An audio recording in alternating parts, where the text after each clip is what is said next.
আজকে যাদেরকে উপস্থিত করা হয়েছিল তাদেরকে গ্রেপ্তারের ব্যাপারে বিচার্যে সোপর্দ করার ব্যাপারে আইন শৃঙ্খলা রক্ষাকারী বাহিনী যেমন কাজ করেছেন, তেমনিভাবে বাংলাদেশের সার্বভৌমত্বের রক্ষক হিসাবে আমরা যাদেরকে মনে করি বাংলাদেশ সেনাবাহিনী, তারা এই আদালতের প্রক্রিয়াকে সাহায্য করেছেন। তারা ঘোষণা দিয়েছিলেন যে ল অব দি ল্যান্ডের প্রতি তারা শ্রদ্ধাশীল থাকবেন, বিচার প্রক্রিয়ার প্রতি তাদের সমস্ত সমর্থন থাকবে। তারা সেই সমর্থন আমাদেরকে দিয়েছেন, আইন শৃঙ্খলা রক্ষাকারী বাহিনীকে দিয়েছেন। এই আসামিদেরকে গ্রেপ্তার করে আদালতে হাজির করার ব্যাপারে তারা সম্পূর্ণ সহযোগিতা করেছেন। এটা আইন শৃঙ্খলা রক্ষাকারী বাহিনীর মাধ্যমে আমরা জানতে পেরেছি। সুতরাং দেশপ্রেমিক সেনাবাহিনীর ব্যাপারে যে সমস্ত অপপ্রচার যারা করেন তাদেরকে আমরা বলবো অপপ্রচার করবেন না। ল অব দি ল্যান্ড এবং বিচার প্রক্রিয়া একটা রাষ্ট্রের সভ্যতার মাপকাঠি নির্ধারণ করে। একটা রাষ্ট্র কতটা ফাংশনাল আছে সেটা নির্ধারিত হয় সেই রাষ্ট্রের জুডিশিয়ারি কতটা স্মুথলি ফাংশন করে। সুতরাং রাষ্ট্রের বাহিনীগুলো আমাদের এই বিচার প্রক্রিয়াকে সমর্থন করা, তাকে স্মুথলি পরিচালনার ব্যাপারে যেটা করেছেন, এটা প্রসিকিউশনের পক্ষ থেকে আমরা সবাইকে যারা এই প্রক্রিয়াকে সাহায্য করছেন তাদের সবার প্রতি আমাদের কৃতজ্ঞতা জানাচ্ছি। তারা যেমন জুলাই আগস্টে নিরস্ত্র ছাত্র জনতার উপরে যে পরিচালিত হত্যাযজ্ঞের সময় তারা যেমন রুখে দাঁড়িয়েছিলেন বা মাঝখানে ভূমিকা পালন করেছিলেন, যেটা জাতি স্মরণ করে, একইভাবে এই যে বিচার প্রক্রিয়া, গুমের বিচার প্রক্রিয়ার ক্ষেত্রেও তারা তাদের সহযোগিতা করছেন, আইনের প্রতি তাদের শ্রদ্ধা দেখিয়েছেন। এটাও আমরা এই আজকের এই সময়ে আমরা উল্লেখ করতে চাই। এই পর্যন্ত আজকের আমাদের বক্তব্য ছিল। ওনাদেরকে আইন শৃঙ্খলা রক্ষাকারী বাহিনী গ্রেপ্তার করে আজকে আদালতে উপস্থিত করেছে।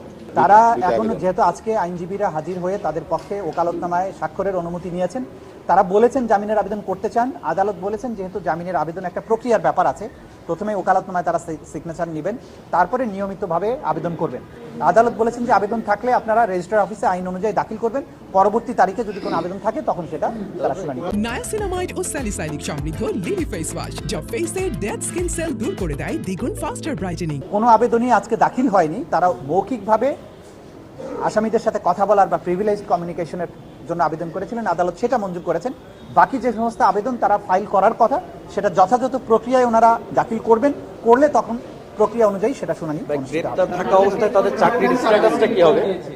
আইন অনুযায়ী তাদের স্ট্যাটাস নির্ধারিত হবে। আপনারা জানেন যে আন্তর্জাতিক অপরাধ ট্রাইব্যুনালের আইন সর্বশেষ সংশোধিত হয়ে সর্বশেষ যে পর্যায়ে আছে সেখানে যেভাবে বলা আছে যে আসামি গ্রেপ্তার হলে তাদের কি স্ট্যাটাস হবে, আইন নির্ধারিত পন্থাই সেটা নির্ধারিত হবে। আমরা আগেও বলেছি এই ব্যাপারে, আজকে নতুন করে কিছু বলতে। অনলাইনে হাজিরা দেওয়ার সুযোগ আছে কি? সেটা আদালত নির্ধারণ করবেন, সেটা ভবিষ্যতে যখন আবেদন আসবে বাস্তবতার নিরিখে আদালত যেটা ভালো মনে করবেন, যেটা বিচার প্রক্রিয়াকে স্মুথ করবে, সবকিছু মিলিয়ে কনভিনিয়েন্ট হবে, সেটা আদালতের নির্দেশ অনুযায়ী যা হবার সেটা হবে। ডিভিশন পাবে কি?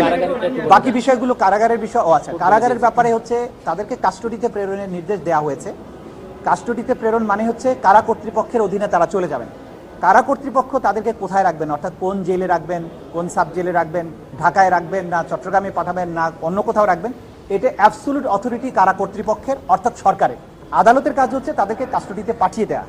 কাস্টডিটা মেনটেন করেন রাষ্ট্র বা স্বরাষ্ট্র মন্ত্রণালয় অথবা মোর স্পেসিফিক্যালি কারা অধিদপ্তর। সুতরাং কারা কর্তৃপক্ষ তাদেরকে কোন কারাগারে রাখবেন সেটা তারাই নির্ধারণ করবে।